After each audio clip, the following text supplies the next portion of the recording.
মাদ্রাসার একজন ছাত্রীকে বিভিন্ন প্রলোভন দেখিয়ে প্রেমের ফাঁদে ফেলে তাকে দীর্ঘদিন যাবৎ বিভিন্ন জায়গায় আটকে রেখে ধর্ষণ করা হয় এবং পরবর্তীতে পতিতালয়ে তাকে বিক্রি করে দেওয়া হয়।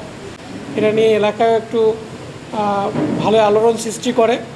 সে লক্ষ্যে আমাদের কার্যক্রম শুরু করি, আমাদের গোয়েন্দা নজরদারি বৃদ্ধি করি।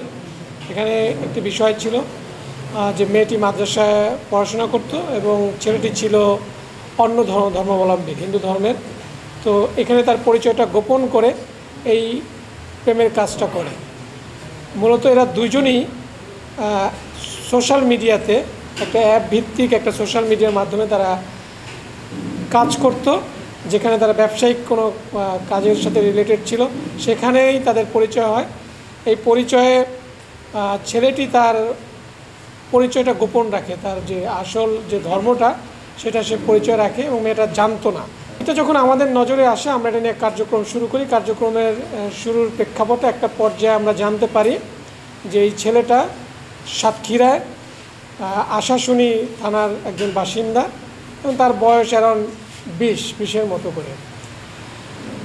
এবং এই মেয়েটিকে তারা প্রায় 20 দিনের মতো একটি হোটেলে রেখে তারা নির্যাতন করে এবং একটা পর্যায়ে যে ছেলেটার নাম শুভজিৎ, এই শুভজিৎ যখন আপনাদের এই বিভিন্ন মিডিয়ায় প্রচার হওয়ার পরে সে যখন বুঝতে পারে যে তার সাস্টেন করা ডিফিকাল্ট হয়ে যাবে, পরবর্তীতে সে সাব্বির নামে একজন তার বন্ধুর কাছে তাকে দিয়ে দেয়।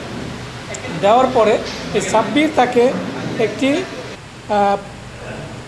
খারাপ জায়গায়, পতিতালয়ের মতো একটা জায়গায় তাকে এক সর্দারনির কাছে তাকে হ্যান্ড ওভার করে। এই পর্যন্ত আমাদের তথ্য আছে, তথ্য পেয়েছি। সেখান থেকে অন্য একটি সংস্থা মেয়েটিকে উদ্ধার করে নিয়ে এসে তাকে হাসপাতালে ভর্তি করা হয় এবং পরবর্তীতে আমরা এই যে শুভজিৎ তাকে খোঁজার জন্য আমাদের কার্যক্রম শুরু করি।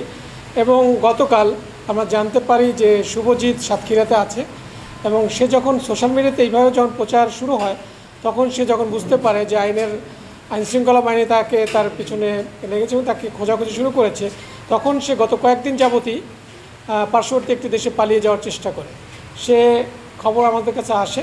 পরবর্তীতে আমরা আমাদের গোয়েন্দা নজরদারি, আমাদের র্যাব 11-এর তৎপরতা মাধ্যমে আমরা তার স্থানটা শনাক্ত করতে পারি এবং সেই শনাক্ত অনুযায়ী আমরা এখান থেকে আমাদের যে র্যাব 6 আছে সাতক্ষীরাতে, সেখানের একটি টিমকে আমরা বলি এবং সেখানে র্যাব 6-এর একটি চৌকস অভিযানিক দল গতকাল সন্ধ্যার দিকে একটা অভিযান পরিচালনা করে এই শুভজিৎকে আইনের আওতায় আনতে সক্ষম হয় এবং পরবর্তীতে আমরা এখানে নিয়ে আসছি এবং তার বিরুদ্ধে যে আইনানুগ যে প্রক্রিয়া সেটা প্রক্রিয়াধীন রয়েছে।